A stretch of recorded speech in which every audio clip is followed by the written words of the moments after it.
지난 주에 우리는 루스트라에서 있었던 선교회를 생각했습니다.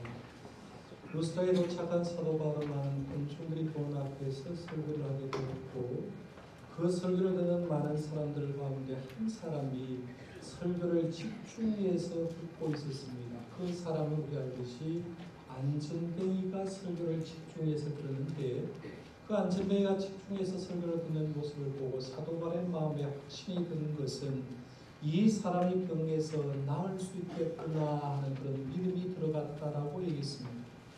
바울의 마음속에 안전뱅이가 일어날 거라는 확실한 믿음이 있었을 때 사도 바울은 큰 소리로 안전뱅이를 향하여 외쳤습니다. 내 발로 일어서라라고 명령했을 때 그 말을 들었던 안전뱅이가 일어났다라고 얘기를 합니다. 안전뱅이가 일어나자 그 씨가 발칵 뒤집혔습니다. 이 사도 바울과 바나바가 보통 사람이 아니라 그들은 그동안 기다려왔던 제우스 신과 헤르메스 신이 강림했다라고 생각하고 그 신당에 있는 제사장들과 사람들이 소와 화환을 가지고 와서 사도들을 하나 펴놓고 제사를 지내려고 했다라고 했습니다. 그때 사도 바울은 그 영광을 자기가 받은 것이 아니라 하나님께 영광을 돌리면서 나도 너희들과 똑같은 사람이다라고 겸손하게 낮추고 그들에게 복음을 다시 전하는 내용까지 생각했습니다. 이 정도까지만 딱 생각하고 루스트라의 선교회가 마쳤으면 좋겠는데, 오늘 이어지는 말씀에 보면 예상치 않은 사건 하나가 더 벌어지는 걸 봅니다. 19절 말씀을 같이 한번 읽어보겠습니다. 시작. 유대인들이 안디옥과 이고니에 와서 우리를 충동하니 그들이 돌로 박을 쳐서 죽은 줄로 알고 시위로 끌어내치니라. 아멘. 바울 일행이 비시디아 안디옥에서 복음을 전하고 이고니에서 복음을 전하고 그 다음에 온 것이 루스트라였는데, 루스트라에서 복음을 전했는데 이 안디옥과 이고니에서 박해하는 사람들이 와서 사도 바울을 어떻게 했다라고 얘기하느냐 하면 돌로 사도 바울을 쳤다라고 얘기합니다. 원정 박해단이 어디까지 오느냐면 루스트라까지 왔다 하는 걸 보게 됩니다. 이 루스트라에서 온 원정 박해단은 아마 이 루스트라에서 우리들을 충동시켰을 겁니다. 저 사도 바울과 바나바가 누군지 아느냐라고 말하면서 부정적으로 얘기를 했을 때 금방이라도 그 사람에게 제사를 지내려고 했던 그 사람이 순식간에 변해서 사도 바울을 향하여 돌을 던지고 그 돌을 던졌는데 죽게 되기까지 돌을 던졌다라고 합니다. 마치 예수님께서 십자가를 지기 위해서 예루살렘에 입성했을 때 한 사람들은 주님이 왕으로 오시는 줄 알고 호산나 찬송하면서 맞이했거든요. 그런데 예수님께서 성중에 들어갔을 때 이 대제사장과 종교적인 지도자들이 군중들을 비유를 시켜서 결국에는 군중들의 입에서 어떤 말이 나오냐, 똑같은 입에서 호산나 하다가 똑같은 입에서 나중에는 예수를 십자가에 못 박으소서, 예수님을 십자가에 못 박으소서 하는 것처럼 반대말을 하기 시작했다는 거예요. 사도 바울은 원정 박해단에 의해서 돌에 맞게 되는데, 오늘 말씀에 보면 뭐라고 표현하느냐 하면 유대인들이 안디옥과 이고니에 와서 우리를 충동하니 그들이 돌로 바울을 쳐서 죽은 줄로 알고, 죽은 줄로 알았다는 말은 원정 박해단이 볼 때는 사도 바울은 죽었다는 말이거든요. 분명히 확인했을 때 사도 바울은 죽었다라고 얘기합니다. 그러면 문제가 하나 생기는 거예요. 그럼 사도 바울이 누구냐 하면 사도 바울은 로마 시민권을 가지고 있는 사람입니다. 그러면 로마 시민권을 가지고 있는 사람을 죽일 수 있는 권한, 사형운동의 권한은 로마 총독밖에 없습니다. 로마 총독만이 사형운동권을 가지고 있는데, 지금 원정 박해단과 무리를 핍박했던 사람들에 의해서 돌로 쳤을 때 그들은 로마 시민권자를 재판도 하지 않고 죽였기 때문에 그 책임이 누구한테 오느냐 하면 자기들한테 올 가능성이 굉장히 많았습니다. 그러니까 그 사람이 또 다른 잘못을 저지르는데 그게 뭐냐면 오늘 말씀 19절 하반절에 있는 대로 죽은 줄로 알고 시외로 끌어내치니라 했어요. 사도 바울의 시신을 시외로 끌어서 요즘 말로 하면 유기를 했다, 이렇게 말할 수가 있다는 얘기입니다. 여러분 이 말씀을 통해서 우리가 느끼는 게 뭐냐면 사탄과 죄의 속성을 얘기할 수가 있습니다. 가끔씩 요즘도 뉴스를 통해서 살인사건들을 들을 수가 있잖아요. 누가 누구를 죽였다고 하는데요. 죽이는 방법도 잔인하지만 죽였을 때 그 시신을 처리하는 과정을 보면 저거는 사탄의 짓이 아니고는 죄의 짓이 아니고는 저렇게 할 수 없을 정도라고 굉장히 끔찍한 일을 벌이는 것을 보는데 오늘 말씀에 봐도 그 사례 그대로 이루어져서 이 사탄의 속성이 사도 바울을 죽일 정도로 때렸고 죽었다고 판단한 그들은 시위회로 사도 바울을 끌어서 내치면서 유기를 했다라고 얘기합니다. 여기서 신학적인 질문 하나를 좀 던져볼 필요가 있습니다. 루스드라에서 사도 바울은 그리고 사도 바울의 입을 통해서 일했던 하나님은 루스드라에서 안전뱅이도 이렇게 세웠지 않습니까? 그렇잖아요. 이 사도 바울로 통해서 역사하신 하나님의 능력, 예수님의 능력이 안전뱅이도 이렇게 세울 수 있는 그런 능력의 하나님이라면 주의 일을 했던 사도 바울이 돌에 맞아서 죽게 되었을 때 그들을 막을 수 있지 않았을까요? 돌에 맞아서 돌을 던지는 그 원정 박해단이 돌을 던질 때 만약에 그 사람을 구약으로 얘기하면 눈을 멀게 할 수 있었을 거고 돌을 던질 때 손을 꼼짝하지 못해서 돌을 던지지 못하게도 했을 충분한 가능성이 있다는 거죠. 그런데 왜 하나님은 이 사도 바울이 돌에 맞아 죽게 된 걸 그냥 보고 계셨을까? 신학적인 질문을 하나 던져볼 필요가 있다는 거예요. 예수님이 십자가에 돌아가실 때도 마찬가지입니다. 예수님의 십자가에 찍혔을 때 밑에서 있던 사람들이 주님을 향하여 뭐라고 외쳤습니까? 지금 십자가에 내려올지어다 라고 했죠. 지금 십자가에 내려오면 내가 예수를 메시아인 줄 믿겠다라고 얘기를 합니다. 이 말을 들었던 예수는 그대로 십자가에 달려 계십니다. 예수님은 죽은 사람도 새 사람 살릴 만한 능력의 주님입니다. 십자가에서 내려온 것 가뿐하게 내려올 수가 있는 능력을 가지고 있어요. 그런데 하나님은 예수님이 십자가에 돌아가실 때도 아무런 소리하지 않고 침묵하셨고 예수님도 그 사람의 조롱을 들으면서도 십자가에서 침묵하신 걸 보게 됩니다. 왜 그 고난을 당하셨을까? 질문을 던져볼 수가 있다는 거예요. 지난해 우리 교회 중고 청년부 34명이 일본 나가사키 쪽에 이제 성지 순례를 갔고 2주 전에 우리 당연부가 중심되어서 32명이 일본 성지 순례를 갔다 왔습니다. 우리 교회 60명 이상이 일본 나가사키 쪽에 성지를 밟으면서 이런저런 생각을 많이 했을 겁니다. 일본의 기독교가 처음 전파될 때 기독교에 엄청난 박해를 받았어요.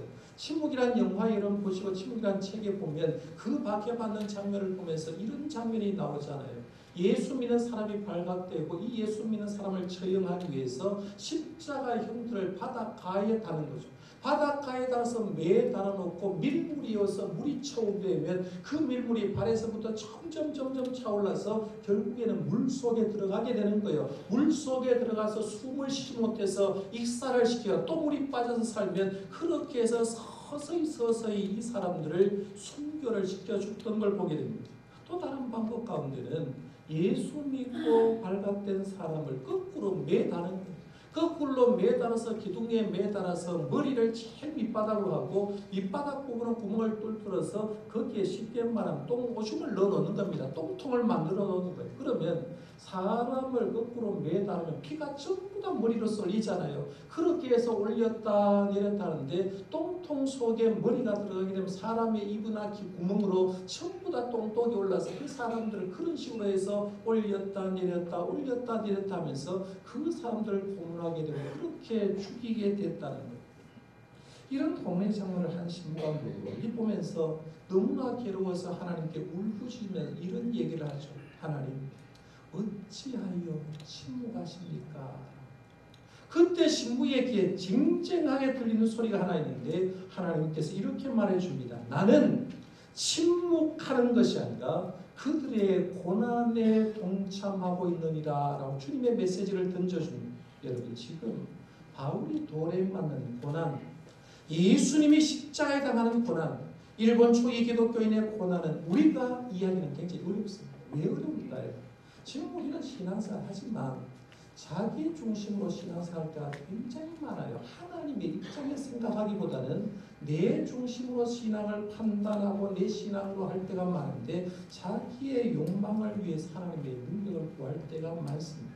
내 뜻대로 하나님께 기도할 때가 많고요. 교회도 내 뜻대로 움직여줘야 되고 말씀도 목회자가 자기 뜻대로 맞는 설교를 해야 목사님 설교를 잘한다고 하면서 내 뜻대로 교회의 모든 구조는 하나님께 돌아가기를 원하는데 이런 신앙관으로 주님께서 이스라엘 백성들에게 혹은 하나님의 사람에게 주는 고난을 이해할 수가 없습니다. 그러나 우리가 분명히 알고 있습니다.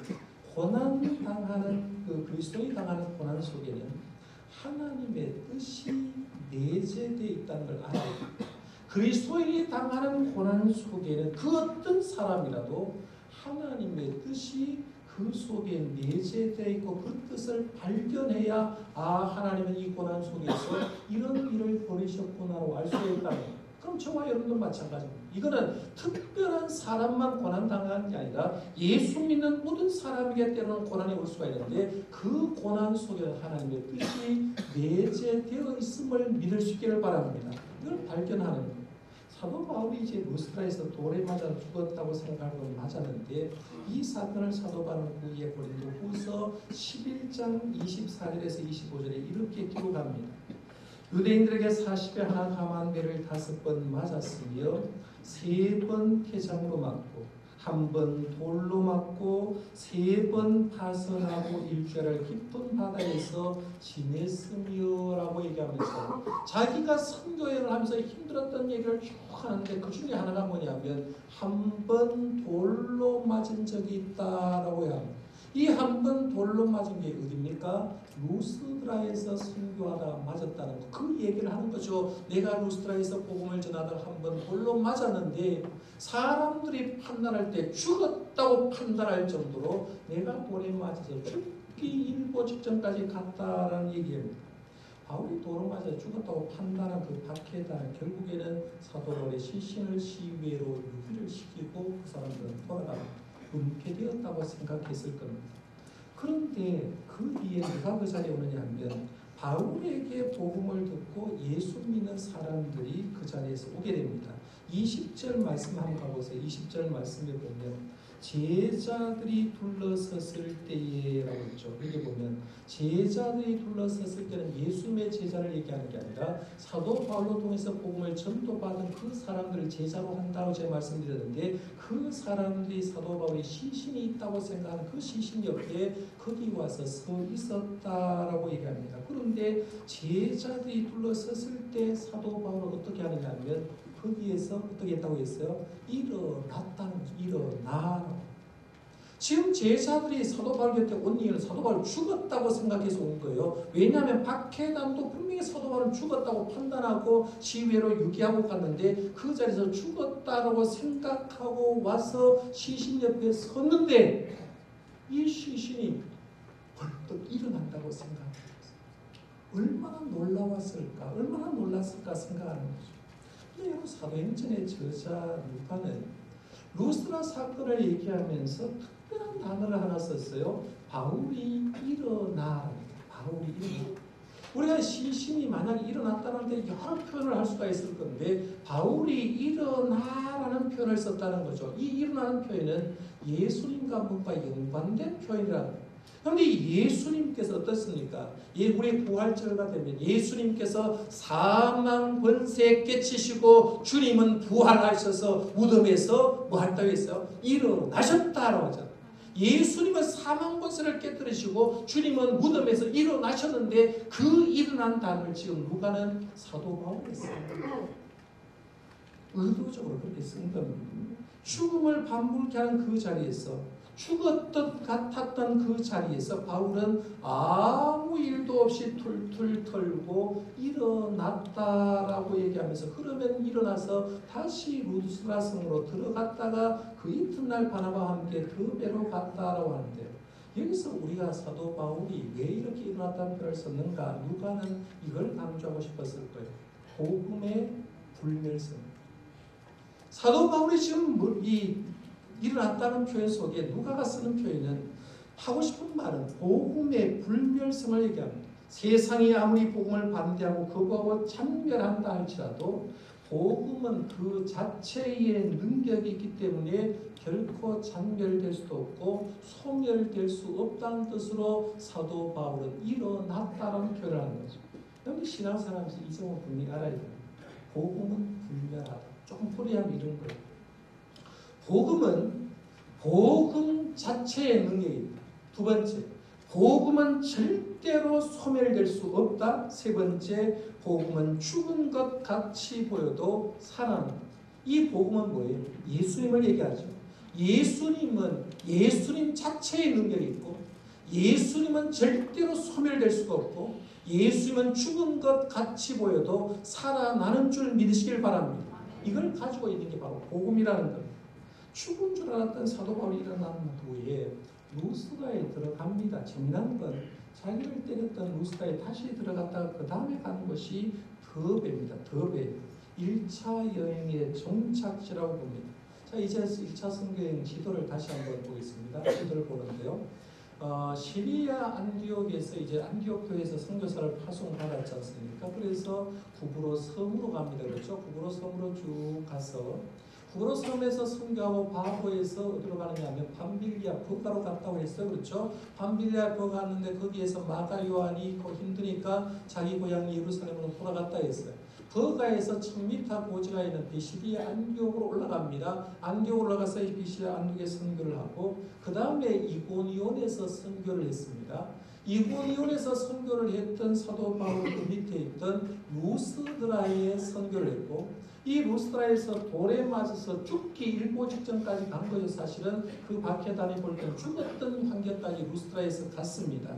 그 다음에 도착하는 것이 더베입니다. 더베.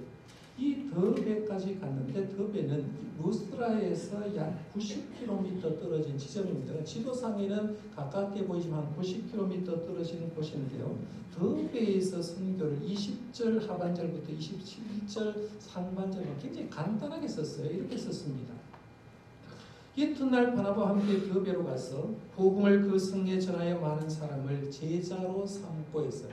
간단하게 더베 선교를 얘기하고 있는데 사도 바울이 내가 언제 돌에 맞았나 할 정도로 다시 힘을 내서 더베에 가서 복음을 전했는데 복음을 전했더니만 많은 사람이 제자로 삼았다. 많은 사람을 제자로 삼았는데 여러분이 꼭 알아야 될 한 사람, 많은 사람 중에 성경은 기록하고 않지만 그 사람 중에 꼭 알아야 될 한 사람이 있어요. 그 사람은 나중에 사도 바울의 수제자가 되는 디모데입니다. 디모데 목사. 나중에 영적인 아들로 불려지죠. 이 디모데의 고향이 어디냐면 더베입니다. 더베에서 사도 바울이 1차 선교할 때 디모데가 예수 그리스도를 영접하게 되고 나중에 사도 바울이 2차 선교를 하면서 다시 더베로 들렸을 때 이미 디모데는 거기에서 예수 믿는 사람들에게 칭찬받는 인물이 되었다라고 보게 됩니다. 이게 더베에서 선교의 간략한 내용입니다. 자, 다시 한번 지도를 가보겠습니다. 자, 더베까지 왔어요. 이 더베는 1차 선교여행의 종착지라고 볼 수가 있고 반환점이라고 볼 수가 있는데 여기서 보셔야 될 게 하나가 있어요. 더베 옆에 동쪽으로 거의 터키 밑에 이렇게 보면 더베 옆에 도시가 하나가 있다고 써놨는데 도시 이름이 뭐죠? 다소라고 써놨잖아요. 동쪽으로 그죠? 보이죠? 다소. 다소는 누구의 고향입니까? 사도 바울의 고향입니다. 그러면 더비에서 선교를 했던 사도 바울이 자기가 이제 산 하나 토로스라는 산맥만 넘으면 직선거리로 147m 지점에 있는 게 다소입니다. 그러니까 더비에서 147km만 가면 자기 고향 다소가 있는 거예요. 힘든 선교하면서 고향 생각 안 했어요? 고향 가고 싶었을 거예요. 그러면 내가 토로스 산맥만 넘어서 147km만 가면 다소에 있는데 글로 가면 되겠다고 생각할 가능성도 많습니다. 그리고 나서 다소 옆에 동쪽으로 동남쪽으로 보면 자기를 선교사로 파송한 뭐가 있어요? 안디옥 교회가 있습니다. 그렇죠? 여러분 같으면 만약 내가 더베까지 선교행을 했다. 그러면 안디옥으로 돌아올 때 어디로 왔겠습니까? 자기 고향 다소 갔다가 그리고 동쪽으로 오면 굉장히 쉬운 길로 올 수가 있는 거죠. 거리가 얼마 되지 않지 않습니까? 그런데 사도 바울과 바나바는 자기 고향 다소로 가지 않았다는 거죠. 쉽게 함께 수리아 안디옥으로 온 게 아니라 다시 뒤로 돌아서 반환점을 돌아서 1000km 되는 그 길을 다시 돌아오게 됩니다. 그러니까 루스드라에서 이고니온에 갔다가 비시디아 안디옥에 갔다가 버가에서 복음을 전하고, 그리고 아탈리아에서 북으로는 등장하지 않고 거기서 바로 배 타고 수리아 안디옥으로 돌아왔다라고 얘기합니다.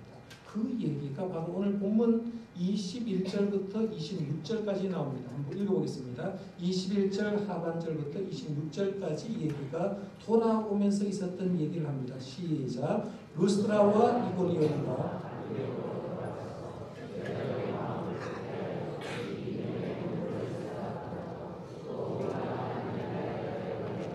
많은 환난을 겪어야 할 것이라 하고 각 교회에서 장로를 택하여 금식 기도하며 그들이 믿는 주께 그들을 위탁하고 비시디아 광교로 지나서 밤빌리아에 이르러 말씀을 버가에 전하고 아탈리아로 내려가서 거기서 배 타고 안디옥에 이르니 이곳은 두 사도가 이룬 그 일을 위하여 전에 하나님의 은혜에 부탁하는 곳이라. 아멘. 이 말씀을 보면 이제 돌아온 과정을 쭉 얘기를 하고 있죠. 루스드라에 돌아왔다, 이고니온에 왔다, 비시디아 안디옥으로 왔고, 그 다음에 밑에 보면 밤빌리아 버가에서 복음을 전하고 아탈리아로 내려와서 배 타고 안디옥으로 도착했다라고 얘기합니다. 북으로 성 빼고는 그대로 1000km를 돌아오는 거죠. 여기서 한 3가지 정도 꼭 알아야 됩니다. 첫 번째 알 수 있는 게 뭐냐면 바나바와 바울의 복음 안에서 담대함을 좀 알아야 됩니다.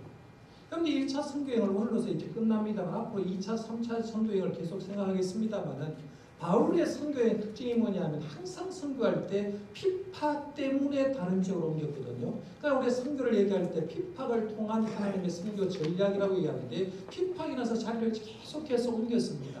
1차 선교행만 해도 더베까지 올 때까지 계속해서 박해가 일어났습니다. 박해가 일어났는데 핍박 때문에 일어났고 원정 박해단 때문에 죽기 일보 직전까지 갔는데 원정 박해단이 사도 바울을 때린다는 게 어디 갔겠습니까?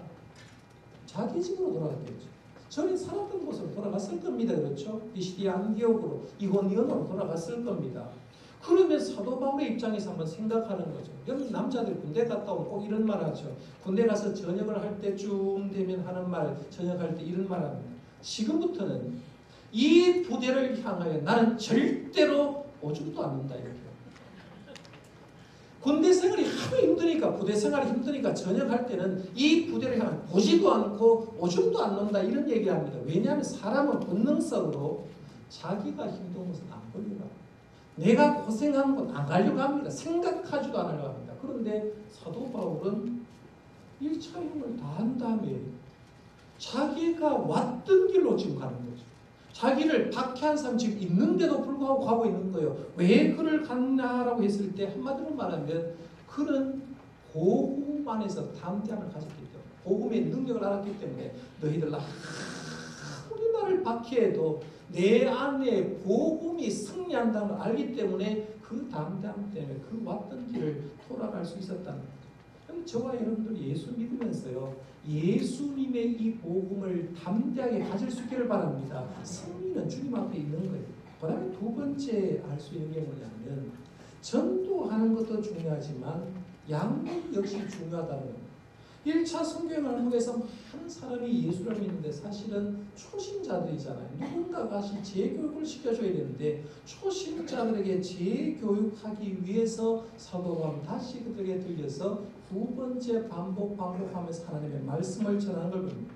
교회도 마찬가지입니다. 새가족 전도하는 것도 굉장히 중요하지만 온 새가족에게 양육 잘하는 게 중요하죠. 그래서 우리 교회도 새가족 전담 교육자가 있는 거예요. 새가족판이 있는 겁니다. 구역에서도 새가족을 위해서 관리해야 될 것이 있는데 바로 그 얘기를 합니다.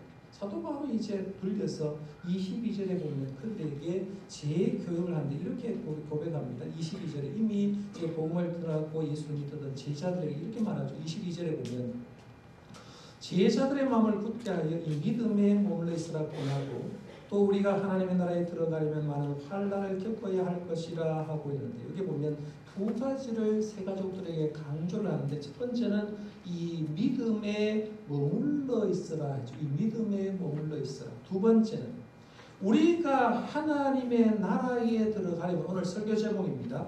하나님의 나라에 들어가려면 많은 환난을 겪어야 할 것이다 라고 말하면서 새가족들에게 그렇게 교육을 하고 있다는 얘기입니다. 여기서 우리가 지금 우리는 사람들에게 혹은 전도할 때 새가족들이 하는 말하고 사도 바울이 새가족하게 하는 말하고 좀 차이 나는 걸 발견할 수 있어요. 이게 뭐냐면 우리는 보통 전도할 때 이렇게 했습니다. 예수 믿으면 만사형통합니다. 예수 믿으면 자녀 잘 될 겁니다. 예수 믿으면 사업도 잘 되고, 예수 믿으면 건강도 회복하고, 예수 믿으면 모든 것이 만사형통할 거니까 예수 믿고 구원 받으세요 라고 얘기합니다. 맞죠? 새가족에도 그렇게 얘기합니다. 바울은 이렇게 얘기했습니다. 신앙생활에 힘든 겁니다. 여러 사람이 당신의 믿음을 흔들 겁니다. 그러니까 흔들리지 않도록 그 믿음에 머물러 있어야 됩니다. 하나님의 나라에 들어가려고 하면 당신을 뒤흔드는 환난이 있을 건데 환난 속에서 멈추지 말고 그 환난을 겪어내고 하나님이라 들어가십시오. 이렇게 얘기합니다. 우리가 하는 말이 맞습니까? 아니면 사도 바울이 하는 말이 맞습니까? 죄송하지만 솔직하게 말해서 누구의 말이 맞습니까? 사도 바울의 말이 맞죠. 여러분 예수 믿고 1년, 2년, 10년, 20년, 30년 살았던 말씀 잘 보면 예수 믿음에 흔드는 사람 많죠. 가족 반대하고 세상 사람 핍박하고 기독교를 기독교라고 얘기를 하고 사탄은 내가 기독교인이 되는 게 싫으니까 어떻게든지 내 머리를 아프도록 걸물하도 막 흔들어버립니다.